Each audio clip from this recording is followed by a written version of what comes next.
Nice, clean, well executed, looked very sharp. MOA reticle, sort of MOA reticle, MOA turrets, all great. I think it costs close to 2 grand. And while I'm a big fan of quality products,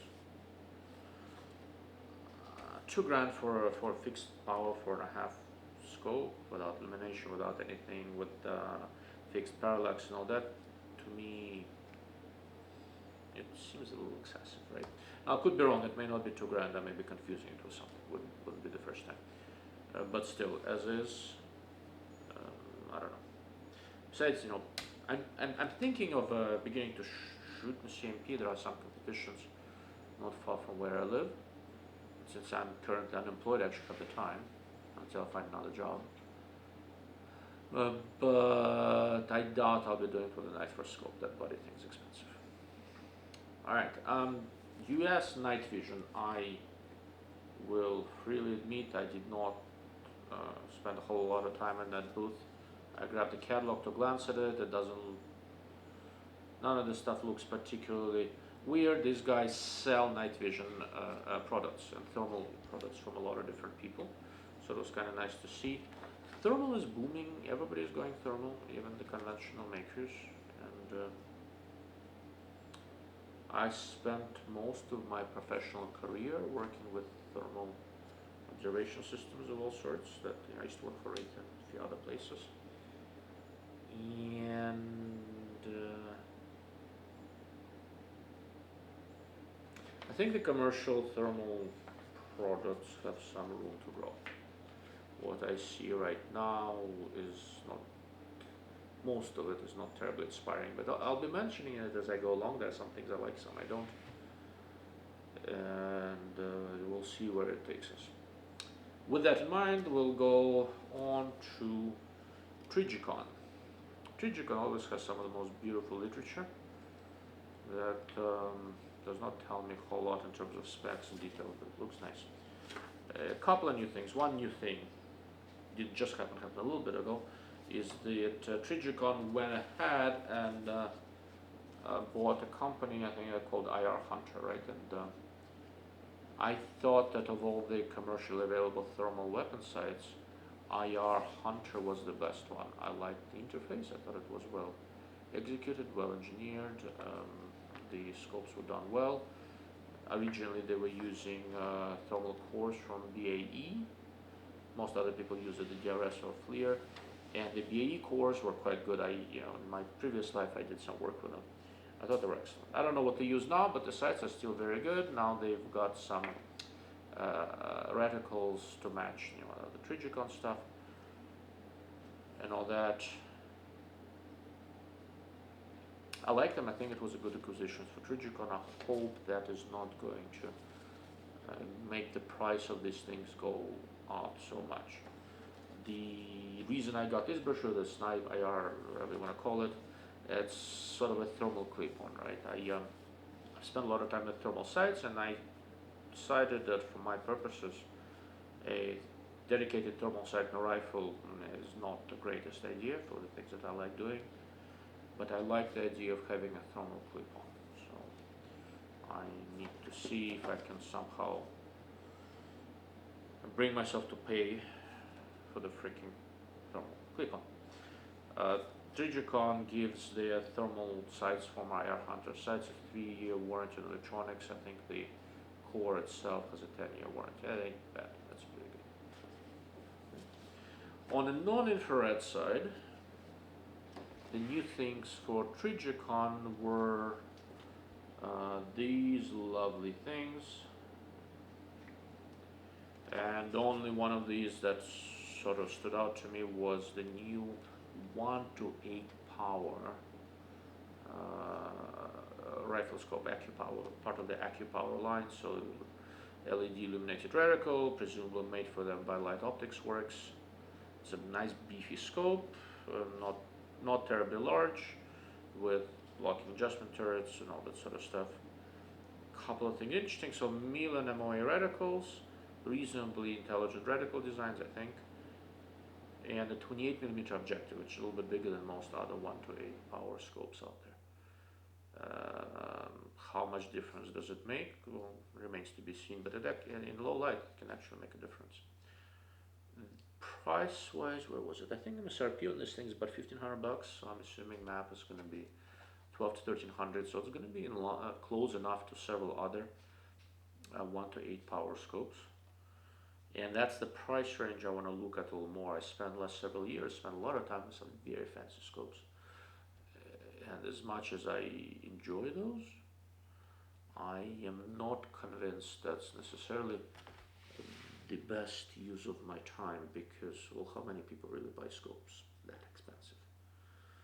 I think I'm gonna spend a little more time. I'm sure I won't be able to resist, and I'll look at some other fancy scopes like the high power Night Force I just mentioned. But I want to look at some stuff around the $1,000 mark, like this new Trigicon, the 1 to 8 by 28. Other new things, so they've got an MRO packaged with a different mount and covers and some other things. I call it MRO Patrol. Trigicon is continuing to go after Aimpoint successfully. I think I like the MRO quite a bit. I prefer it to the Aimpoint Mini, but both of these have an issue that the basic Chinese red dot sights cost a little less and seem to be getting quite good. They're getting better every year. New tall sights, suppressor height, some new radicals for the VCOG. I'm not a huge fan of the VCOG, so I didn't spend much time on it. I'm gonna try to get my hands on the 1 to 8, and we'll go from there. What is this? Juggernaut Tactical. It's another California company, like me. You know, they live behind enemy lines. They make some chassis stocks and other things for M1As and then for all that sort of stuff. That by itself was not terribly interesting, but California laws are changing.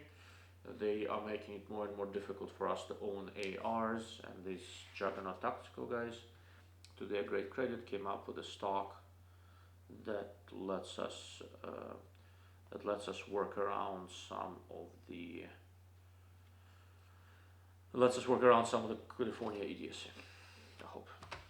All right, moving right along. What's this? Oh yeah, more about California EDC, things like that. I stopped by the Kel-Tac booth. Yeah, no, it's not optics, but so Kel-Tac has a longer version of the KSG shotgun.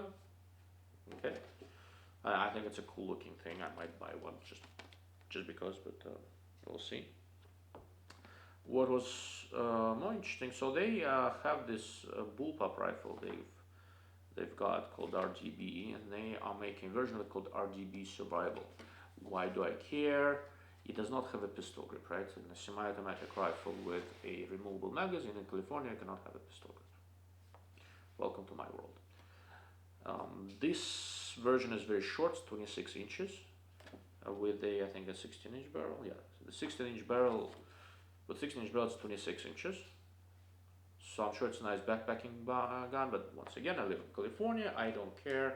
But they have a version of it with a 20-inch barrel, which gets the overall length to 30 inches, and now, if they ever freaking make it, I can actually buy it in California. So I just about dropped on my knees and begged them, and they said don't think about it. Good for that. But soon enough, this is going to be almost the only semi-automatic centerfire detachable magazine rifle you can comfortably buy in California. So I think they can make some money on that. Once again, if they ever manage to make it in reasonable quantities. Moving right along. Let's see. Do I need to stop the clip? No, not yet. All right. Moving right along. My friends at US Optics. They're always nice. They're always friendly. They don't always have new stuff. This year they had some new-ish stuff. What they call the B-series scopes. The B-series scopes are versions of the same original 1.8 to 10, 3.2 to 17, and 5 to 25 designs. They look a little bit more streamlined, cosmetics are redone. And the nice young lady I was talking to said that they reworked something in the electrotube. And when I looked at them, it's been a little time since I evaluated them, but when I look, and there is still some tunneling and low magnification, but it is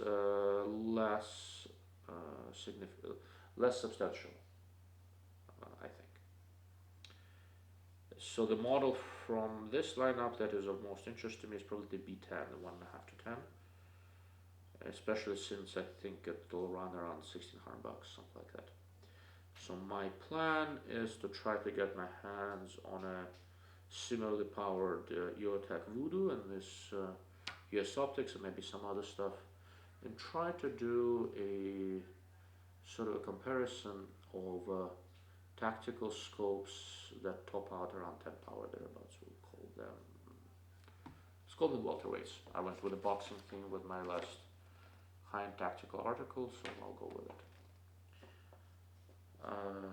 Like all of the US Optics stuff, these are not particularly, but not terribly heavy either. It's interesting. So I used to complain how heavy US Optics scopes are, and I sort of still do.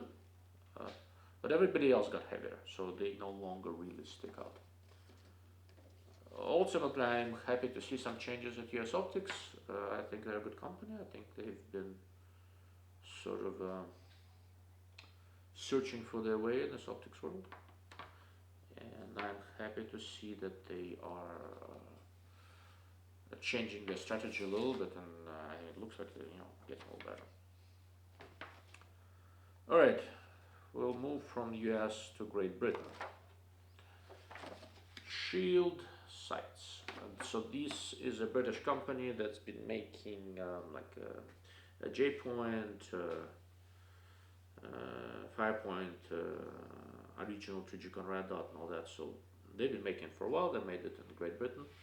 They still make it and they sell it under their own name called SMS. I don't think they have a dealer network here. I think they go direct, but I could be wrong. I haven't really known much about these guys before. They make a few sights. They say the British military uses them, and they hold up very nicely. There's a grand total of 4 sights. There was the original one that's like a J point. It's called SMS. They have a CQS, close quarter sports sight. It's more of a carbine thing. It's basically the same sight in a more rugged enclosure. And SIS, which is switchable interface sight, that has different reticles and a sort of a riser that will be a decent sight for the AR-15. The window on all these sights is the same size. It's comparatively small, but it should work. I don't see why it wouldn't.